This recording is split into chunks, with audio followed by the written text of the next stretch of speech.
हमारे बाबा, प्यारे बाबा, आपने कमाल कर दिया।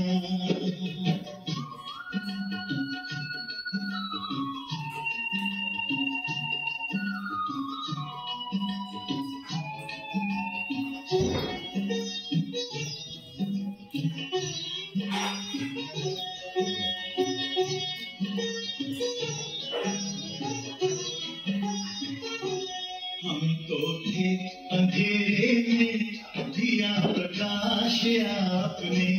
हम तो थे अंधेरे में, दिया प्रकाश आपने।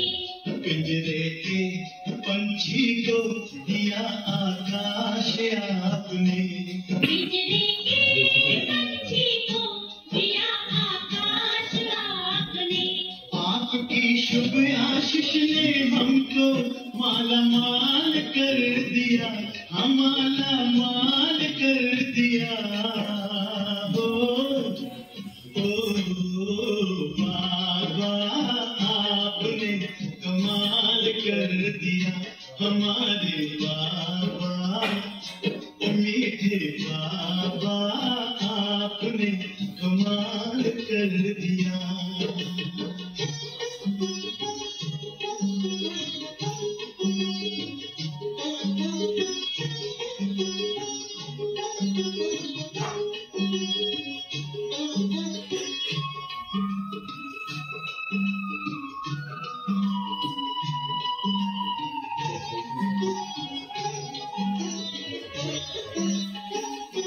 हमारा काया कल्प किया अनोखे राजयोग ने। हमारा काया कल्प किया अनोखे राजयोग ने।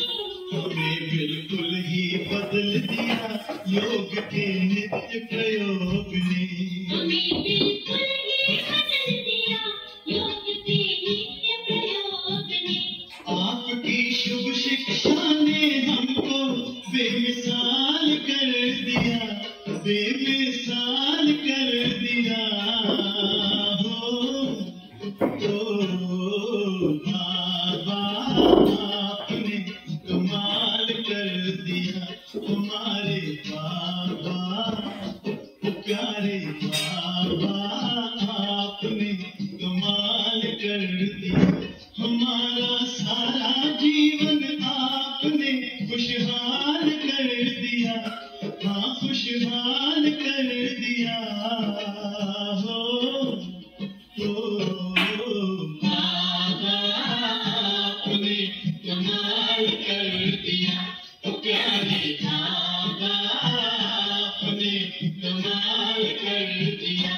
मीठे बाबा, आपने कमाल कर दिया। हमारे बाबा, आपने कमाल कर दिया। ओम शांति।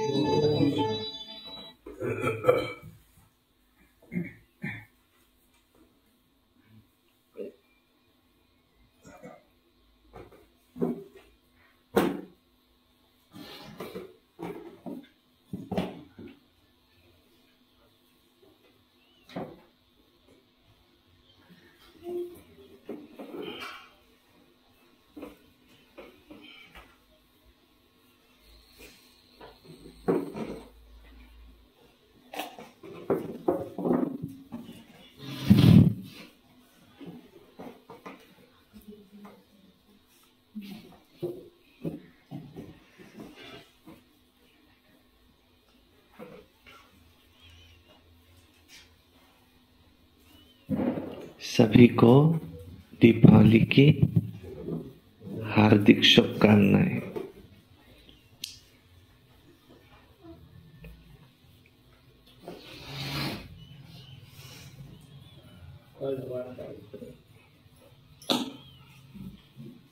इस पावन पर्व पर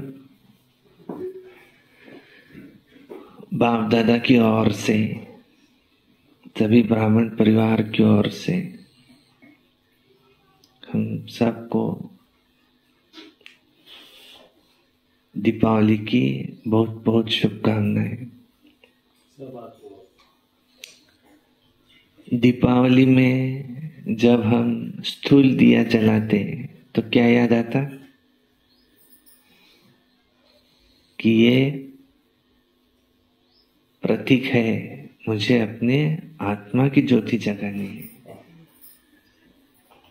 और ज्योत से ज्योत जलाते चलो, माना मुझ आत्मा को अपनी भी ज्योत जगानी है और दूसरे की भी ज्योत मुझे जगानी है।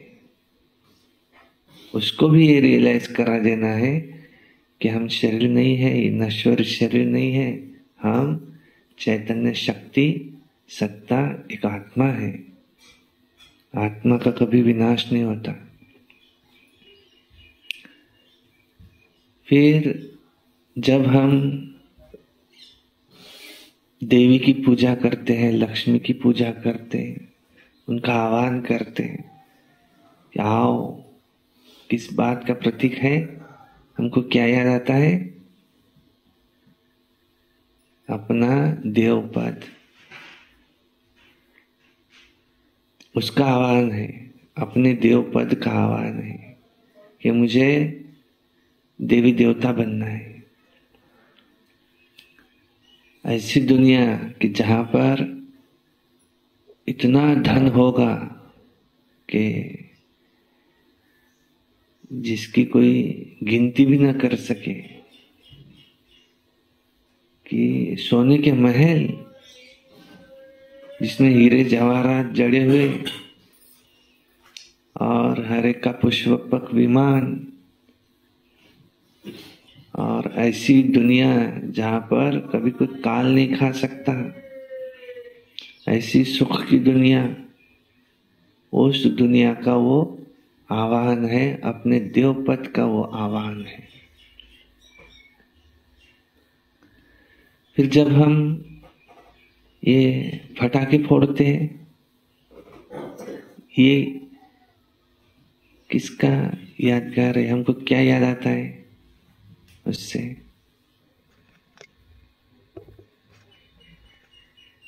उससे हमको याद आता है कि ये विनाश में जो ये पटाखे फूटने वाले हैं ना, तीसरा महायुद्ध होगा और ये न्यूक्लियर वेपन्स यादव द्वारा मूसल, ये उसका यादगार। जब कोई पटाखे फोड़ता है तो क्या याद आता है कि ऐसे बम गिरेंगे, पटाख पटाख आवाज आएगा, और उसके बाद फिर नई दुनिया आएंगी, सतयुग, ये याद आता। तो सब जो ये उत्सव है, ये सब संगम की ही यादगार है। और फिर नया बही खाता भी शुरू करते तो हमको क्या याद आएगा उस समय? कि पुराना सारा भूलो और नए की शुरुआत करो। और फिर वो स्वस्तिका निकालते उस पर। ये किस बात का यादगार है? ये सृष्टि चक्र, इसका यादगार कि ये कल्याणकारी है। एक तरफ लिखते शुभ, एक तरफ लिखते लाभ, तो ये उसका यादगार है। तो दिवाली हम अर्थपूर्ण मनाते हैं, उस विधि को याद करते कि ये किसका यादगार है। सारे घर की साफ सफाई करते हैं, अपने मन को हम साफ करेंगे तो सृष्टि भी साफ हो जाएंगी, और इस सृष्टि की भी सफाई होंगी, उसके बाद में फिर लक्ष्मी आएंगी। ये सारे यादगार ये इसी संगम के सुनते हैं। आज की मुरली वाणी है 1/11/2024 की। सारे मुरली का मीठे बच्चे इस समय निराकार बाप साकार में आकर तुम्हारा श्रृंगार करते हैं। अकेला नहीं,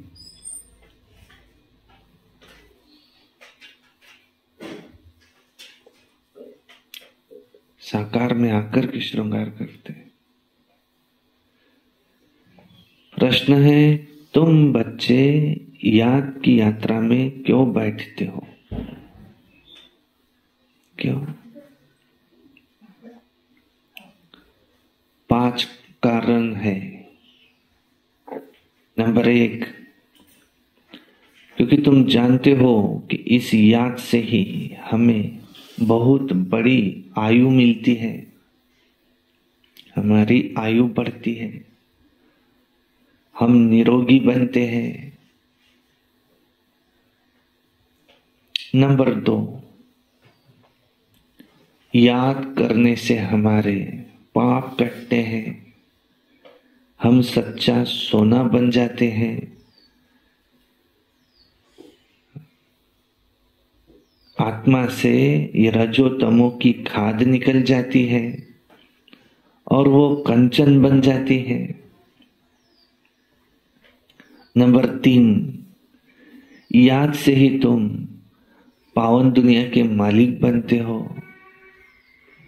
नंबर 4, तुम्हारा श्रृंगार होगा, याद से ही तुम्हारा श्रृंगार भी होगा। और नंबर 5, तुम बहुत धनवान बन जाएंगे। ये याद ही तुम्हें पद्मा पदम भाग्यशाली बनाती है। तो समझा याद के फायदे, क्यों याद करते? ओम शांति। रूहानी बच्चों को कौन समझा रहा है? रूहानी बाप। तुम यहां बैठे हो, क्या करते हो? ऐसे नहीं कि यहां सिर्फ शांति में बैठना है, नहीं, अर्थ सहित ज्ञानमय अवस्था में बैठे हो। तुम बच्चों को ज्ञान है कि बाप को हम क्यों याद करते हैं। क्यों? अभी बताइए 5 कारण। क्योंकि बाबा हमको बहुत बड़ी आयु देते हैं। बाप को याद करने से हमारे पाप कटते हैं, हम सच्चा सोना सतो प्रधान बन जाते हैं। तुम्हारा कितना श्रृंगार भी होता है, तुम्हारी आयु बड़ी हो जाती है और आत्मा भी कंचन हो जाती है। अब आत्मा में खाद पड़ी हुई है, कौन सी? काम, क्रोध, लोभ, मोह, अहंकार की। याद की यात्रा से ये सब खाद जो रजो तमो की पड़ी है सब निकल जाती है। इतना तुमको याद से फायदा होता है और फिर तुम्हारी आयु भी बड़ी हो जाती है। तुम स्वर्ग के निवासी बन जाएंगे, बहुत धनवान बनेंगे, तुम पद्मा पदम भाग्यशाली बन जाएंगे। इसलिए बाप कहते मन मना भव, माम एकम याद करो। कोई देहधारी को याद नहीं करो। कोई देहधारी के लिए तो नहीं कहते, किसी देहधारी को याद नहीं करो। अपने को निराकार आत्मा समझो और आत्मा के पिता निराकार परमात्मा को याद करो, क्योंकि उनको अपना शरीर नहीं है। तुम्हारी आत्मा भी निराकारी, आत्मा के पिता भी निराकारी है, और तुम यहाँ आते हो, शरीर धारण करते हो, पुनर्जन्म में आते हो, आते आते पारस बुद्धि से पत्थर बुद्धि बन जाते हो। अब फिर से तुमको वो कंचन बनना है, तुमको अब फिर से वो पवित्र बनना है। तो पानी के स्नान से तो नहीं बन सकेंगे। पानी के स्नान तो जन्म जन्मांतर करते आए हो। तो समझा कि हम इससे पावन बनेंगे, परंतु पावन बनने के बदले और ही पतित बन नुकसान में पड़े हो। और फिर कहते हैं कि ये है झूठी माया। सब के कौन से संस्कार है? झूठ बोलने के संस्कार है। बाप कहते हैं मैं ही हूं जो तुमको पावन बनाकर ले जाता हूं। तो तुमको पतित कौन बनाता है? ये 5 विकार, रावण जो हर एक में बसा है, सर्वव्यापी है, वो तुमको पतित बनाता है। अभी तुम फील करते हो, कितना गंगा स्नान करते आए, परंतु पावन तो कोई बना ही नहीं। पावन बनकर तो फिर पावन दुनिया में जाना पड़े। वो है पावन दुनिया, शांति धाम और सुख धाम, पावन धाम है। ये पावन धाम नहीं है, यह है रावण की दुनिया। इसको दुख धाम कहा जाता है। ये तो सहज समझने की बात है कि ये कोई पावन दुनिया तो नहीं है। इसमें कोई मुश्किलात की बात है क्या? नहीं, समझना तो सहज है ना। न किसी को सुनाने की भी मुश्किलात है। जब भी कोई मिले तो सिर्फ ये बोलो कि तुम अपने को आत्मा निश्चय करो। ये देह नहीं हो, देह तो नश्वर है, एक दिन सबका खत्म हो जाना है। तुम आत्मा हो, आत्मा अमर है। आत्मा कभी पैदा नहीं होती न मरती है। और तुम अपने को आत्मा समझो और बेहद के बाप को याद करो। जैसे तुम्हारे शरीर का पिता है, ऐसे हम सब आत्मा का पिता भी एक है, परम पिता, उसको परमात्मा, वो बेहद का बाप है। आत्माओं का बाप वो है परम पिता, परमात्मा, शिव। हर एक के शरीर का अलग अलग बाप है, परंतु आत्माओं का बाप एक है। कितना अच्छी रीति समझाते हैं, और हिंदी में ही समझाते हैं। कोई संस्कृत में बड़े बड़े श्लोक, उसका अलग अलग अर्थ ऐसे तो नहीं समझाते। हिंदी भाषा ही मुख्य है। तुम पद्मा पद्म भाग्यशाली किसको कहेंगे? ये है देवी देवताएं। ये कितने भाग्यशाली है, ये किसको भी पता नहीं है कि यही स्वर्ग के मालिक कैसे बने। अभी तुमको बाप सुना रहे हैं इस सहज योग द्वारा इस पुरुषोत्तम संगम युग पर तुम ये बनते हो लक्ष्मी नारायण। अभी है पुरानी दुनिया, और पुरानी दुनिया और नई दुनिया का भी ये संगम है। फिर तुम नई दुनिया के मालिक बनेंगे। अब आप सिर्फ कहते 2 अक्षर याद करो, जास्ती नहीं कहते, 2 अक्षर, वो भी अर्थ सहित याद करो। गीता में भी है, वो है मन मना भव। मन ही मन तुम अंदर ही अंदर मुझे याद करो।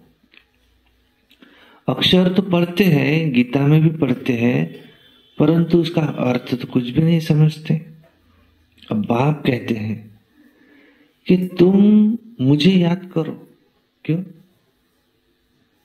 5 कारण बताए।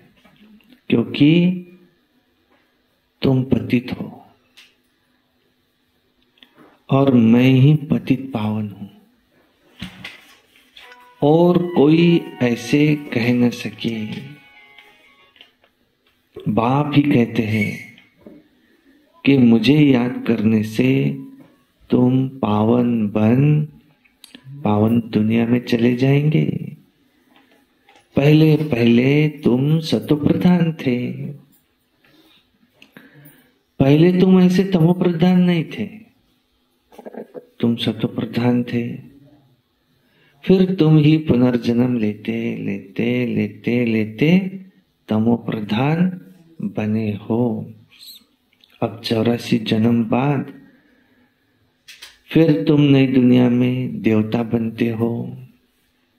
रचयिता और रचना दोनों को तुम जान गए हो। तो अभी जैसे कि तुम आस्तिक बन गए हो, आगे तो नहीं जानते थे, तो जन्म जन्मांतर से तुम जैसे कि नास्तिक थे। ये बात जो बाप सुनाते हैं, ये और कोई जानते ही नहीं।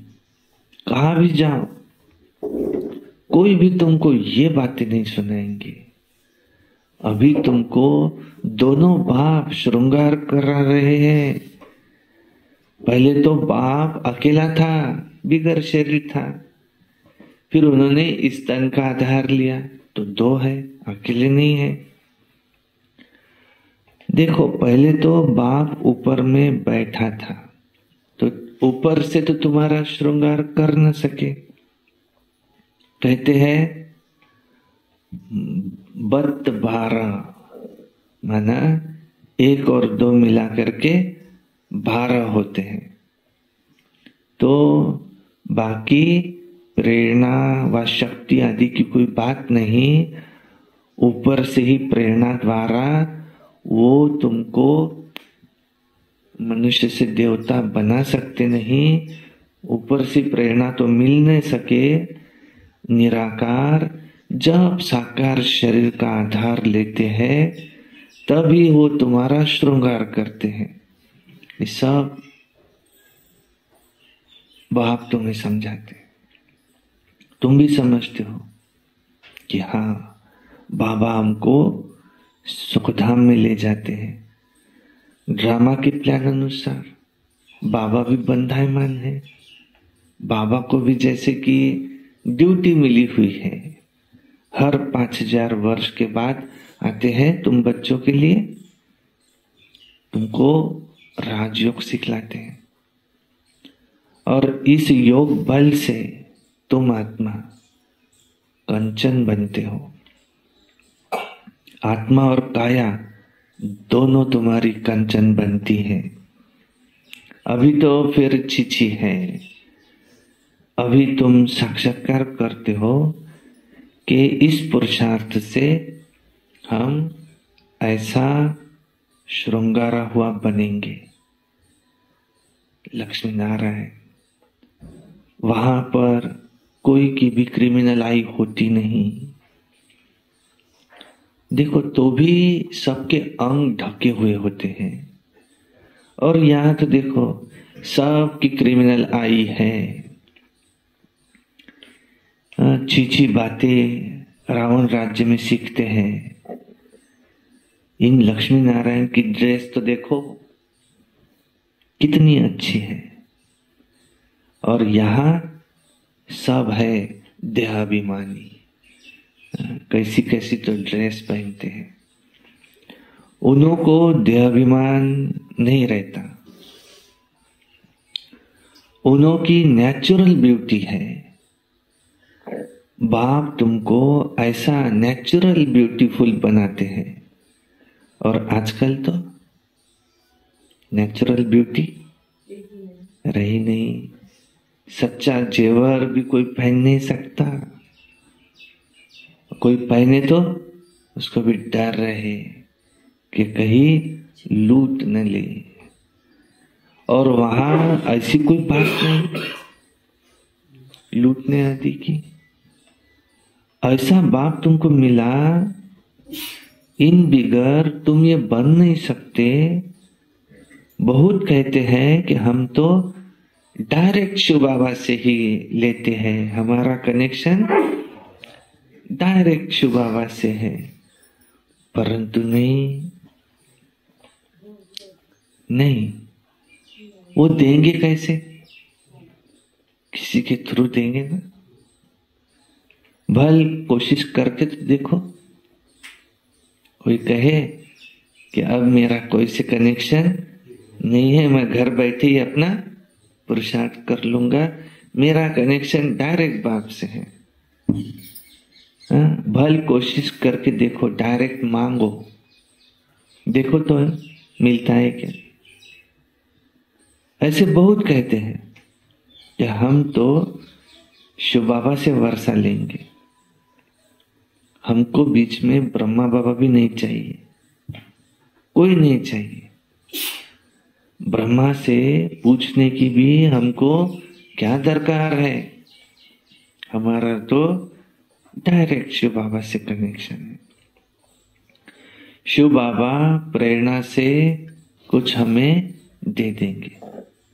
अच्छे अच्छे पुराने बच्चे, उनको भी माया ऐसे चक पहन लेती है और काट लेती है। एक को मानते हैं, परंतु वो एक भी क्या करेंगे? बाप कहते हैं मैं एक आऊ भी कैसे, मुख बिगर बात करूं कैसे। मुख का ही तो गायन है, गौमुख से अमृत लेने के लिए वो कितना धक्का खाते हैं।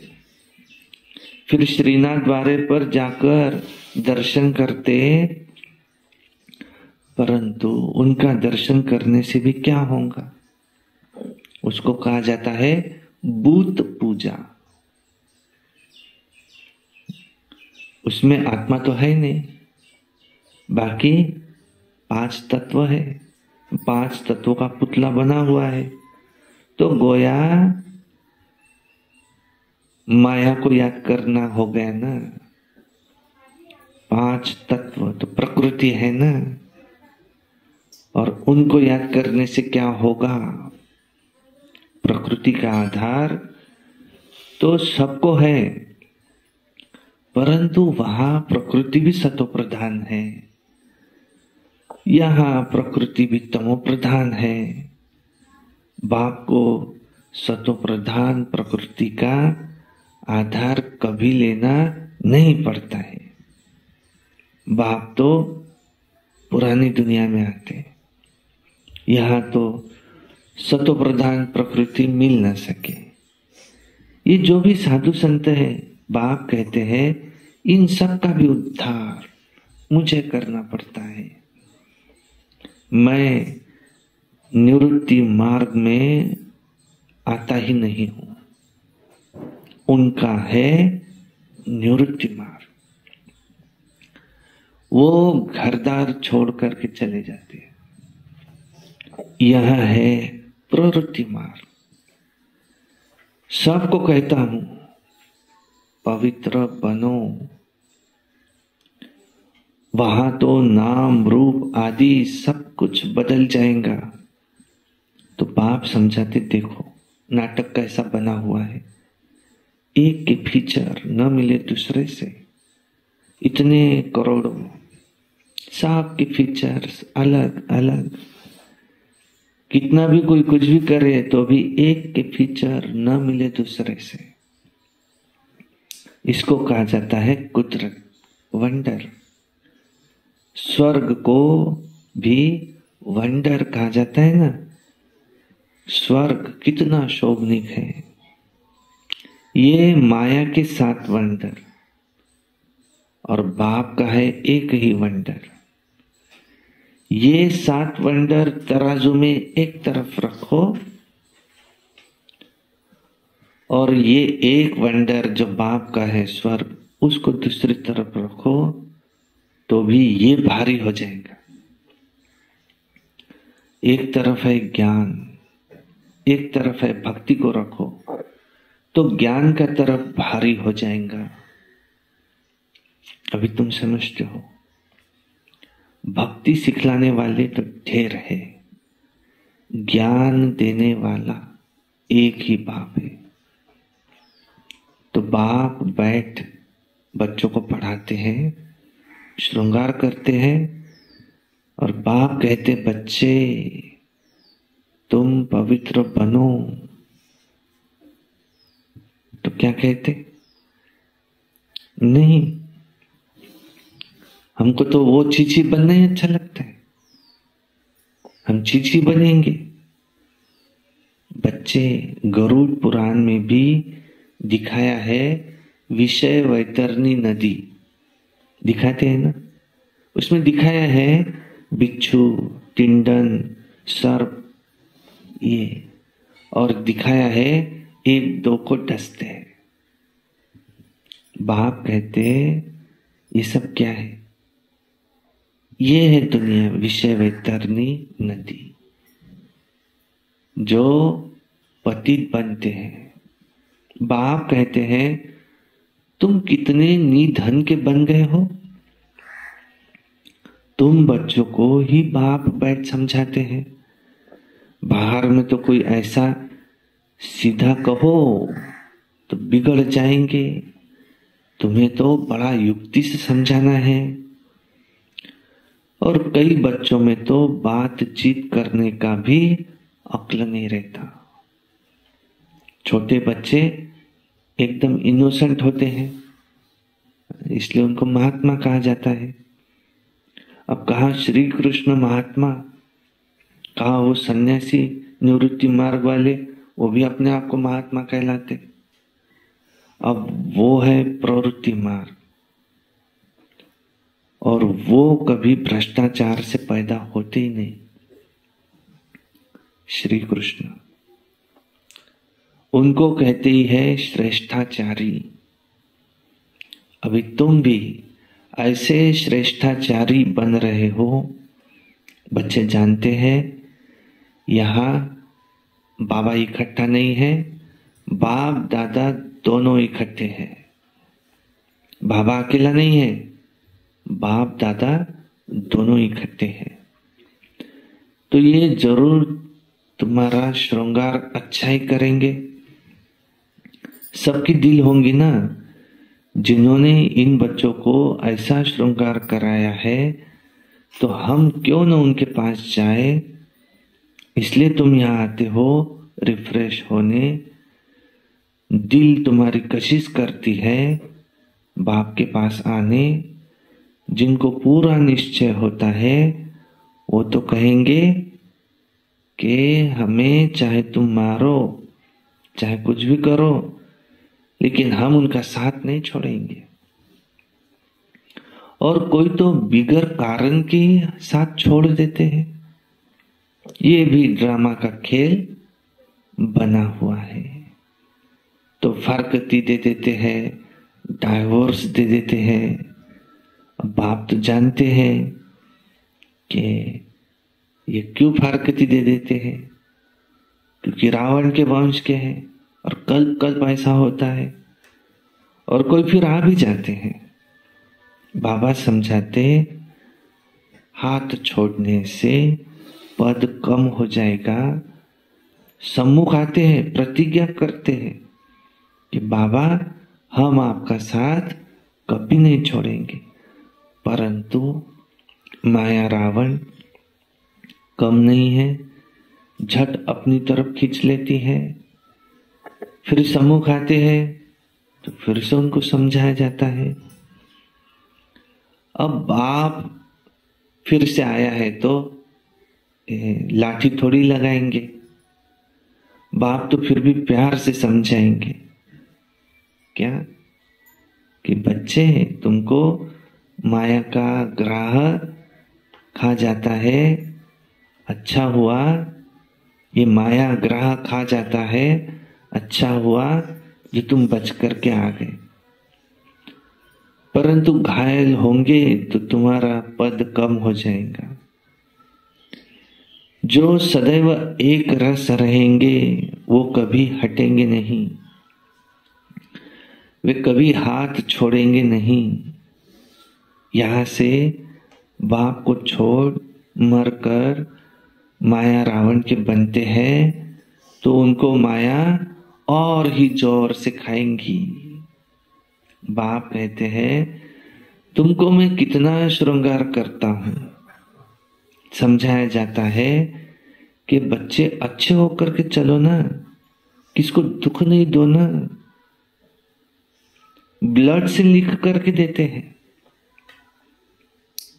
कि हाँ बाबा हम आपकी श्रीमत पर ही चलेंगे, और फिर भी वैसे के वैसे बन जाते हैं। तो क्या कहेंगे, ये सब माया है। माया बड़ी जबरदस्त है। ये माया ही है जो नाक कान से पकड़कर बहुत तड़फाती है। अब तुमको तो ज्ञान का तीसरा नेत्र मिला है तो तुम इन आंखों से देखो ही नहीं,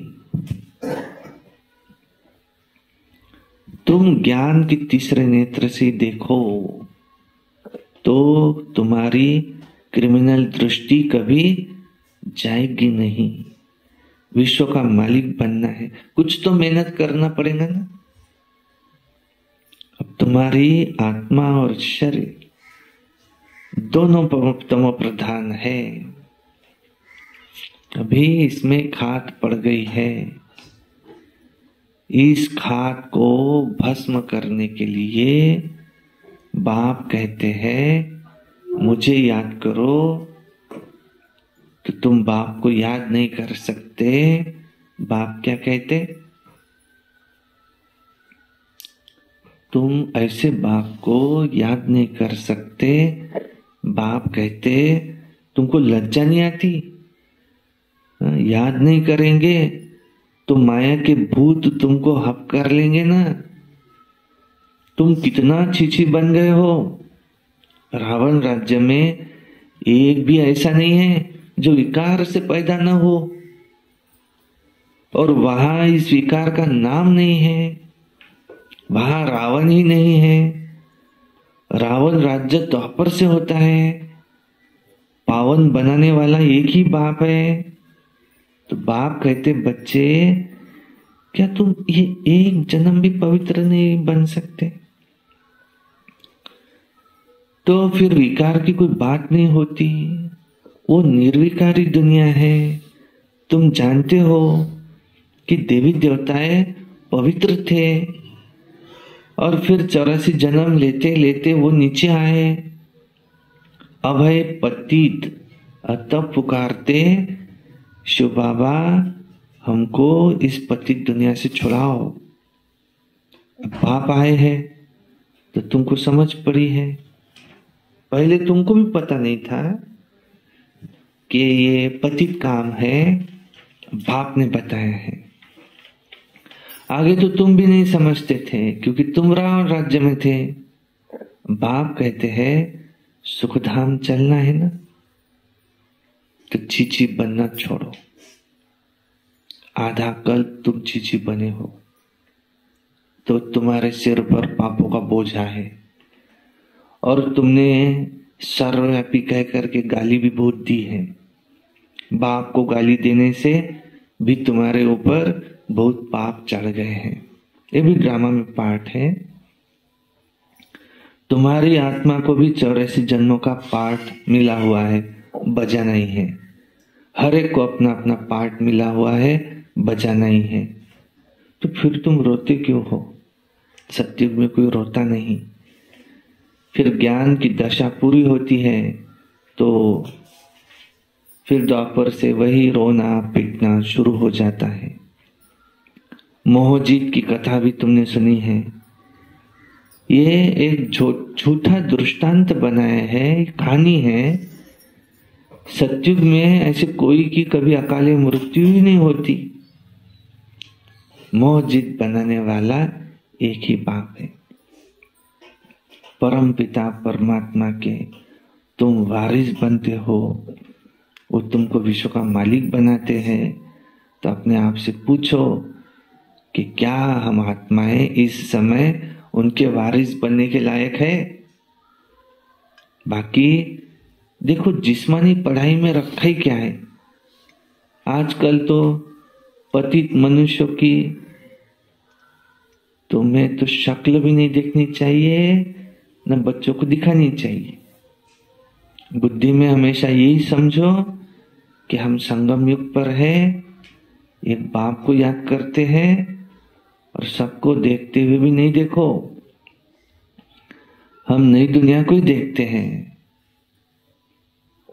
मम्मा के लिए उदाहरण है कि मम्मा से पूछा था कि क्या आपने वो देखा चित्र, उसमें भी बाबा का ज्ञान समाया हुआ है।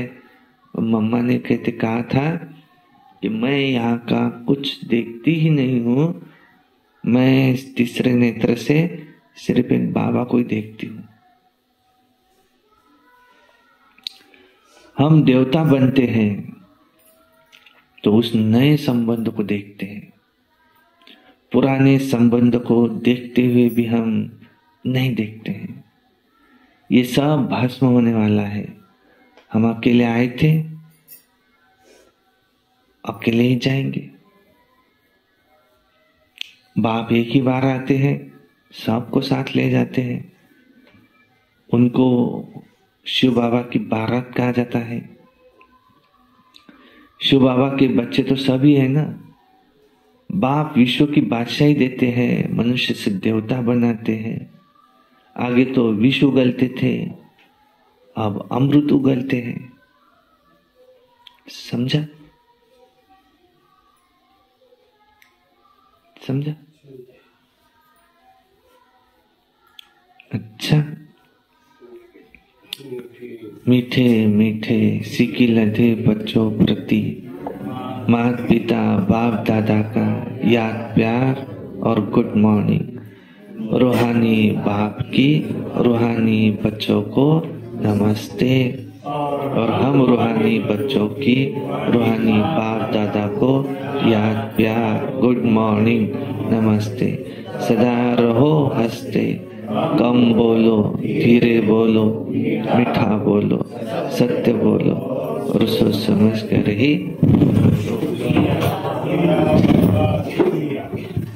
वाह बाबा, वाह वाह ड्रामा, वाह मेरा भाग्य, वाह ब्राह्मण परिवार, वाह मैं बाबा का, बाबा मेरा। योगी बनो पवित्र बनो। रोज अमृत वेला, रोज प्रातः मुरली, सारा दिन याद में रहकर सर्विस, सायंकाली 6:30 से 7:30 योग, रात्रि सोने से पहले याद का चार्ट। कल दिखा है सबने चार्ट। कल 31 तारीख को सबको चार्ट दिखाना था ना।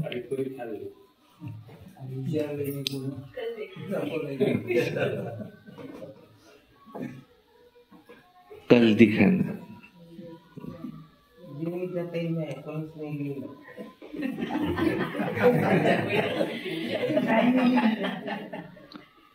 और रोज का चार्ट लिख करके हमको महीने के आखिरी में दिखाना है कितना हम उसमें बाबा की याद में रहते। उसमें लिखना है सुबह अमृत वेला किया, मुरली पढ़ी, सारा दिन याद में रह करके सर्विस की, याद में रहे। कितना घंटा हमने आज बाबा को याद किया। फिर हमने कोई जर्मी जगमी में टाइम पास तो नहीं किया। और हमारी स्थिति कैसी थी, हमने आज क्या सेवा की, हमारी पवित्रता की धारणा कितनी थी, हमारी स्थिति कैसी थी, और रात्रि को गुड नाइट कितने बजे सोए, उसमें विशेष याद में हम कितने रहे, ये सबसे मेन पॉइंट। और आज ऐड कर सकते हो उसमें, हमने कोई सामान लिया, मुरली का विशेष कोई पुरुषार्थ किया, हमने आज कोई अव्यक्तवाणी पढ़ी, हमने कोई विशेष क्लास सुना, उसमें से हमको क्या अच्छा लगा, ऐसी रोज की डायरी अगर हम लिखते तो इससे हमारी उन्नति होती। पर कोई विरला ही होता है, फोटो में कोई में भी कोई, जो यथार्थ रीति मुझे पहचानता है और मेरी श्रीमत पर चलता है। तो रात्रि सोने से पहले हमको चार्ट लिख करके सोना है। फिर सारे दिन में एक अव्यक्तवाणी पढ़नी है, एक क्लास सुनना है, और कभी क्रोध नहीं करना है, सदा प्रसन्न चित्त रहना है। ये वर्ष हमको मुक्ति वर्ष मनाना है। इस गांव से हमको अच्छी सी दुकानें भी हटानी है, हटेगी है। फिर अभी हॉल का उद्घाटन भी हमें धूमधाम से करना है। धारणा के लिए मुख्य सार है, नंबर 1, स्वयं को संगम युग निवासी समझकर चलना है।